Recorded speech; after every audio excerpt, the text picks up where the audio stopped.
Merci, Shalom, shalom. Ibo Tanabana Nzam. Toye lisusu na katikati na chaîne na bino ya télévision Tempo da Verdade TV officielle. Et sengo mingi penza lisusu na ngulu oyo Nzambe papa na biso asali biso. Eza kitoko pe malamu mingi bandeko na ngai oyeba ko bénéficier na grâce oyo Nzambe asali biso penza. Alors, na yango tina ya thème na biso ko partager ngai na bino awa ezali ete la connaissance est la source de la victoire. Toza penza na besoin ya boyebi, toza na besoin ya makasi.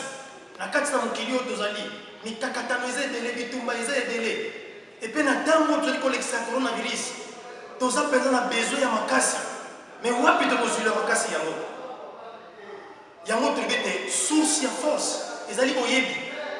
Yo na ngai epa toyiko kozwila boyebi na biso, ezali bobelese makasi na biso, ezali bobelese na boyebi oyo toza na yango. Yango boyebi yango toyiko kozwila yango wapi? Bobelese na mokanda oyo eleki likanda nyonso na mokili maloba na Nzambe. Et na Proverbe chapitre 24 na verset 5 Biblia elobi na biso version semaine. Bible elobi ete un homme sage est un homme fort, et celui qui a de la connaissance augmente sa vigueur. Tomoni pena malamu kolekana. Ete moto oyo aza na bwania. Yende moto aza makasi. Et moto aza na boyebi. Yende moto aza kobakisa makasi na etango nyonso. Et libota na Nzambe, boyebi yango ya oyo yo ozali epai na Nzambe. Boyebi ya oyo Nzambe asala yo.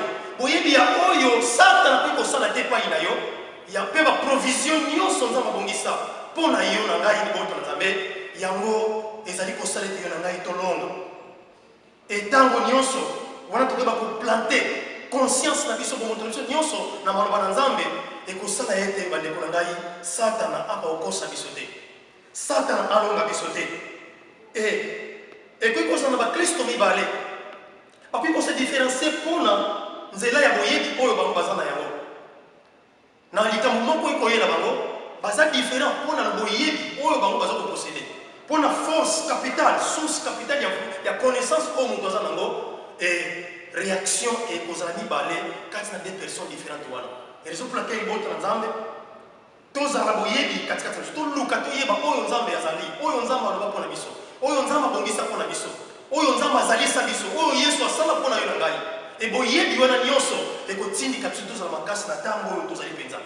Et ceux qui tozwi maloba na biso na tango oyo kosukisa kobete na Proverbe chapitre 24 pa tozali na verset 10 na version semaine Biblia emonisi biso ete si tu laisses t'abattre au jour de la diversité, ta force sera que peu de choses.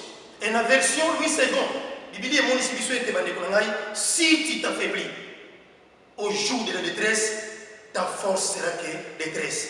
Et détresse eza koloba nini mpona yo na ngai nini elingi kolobisa yo na ngai détresse.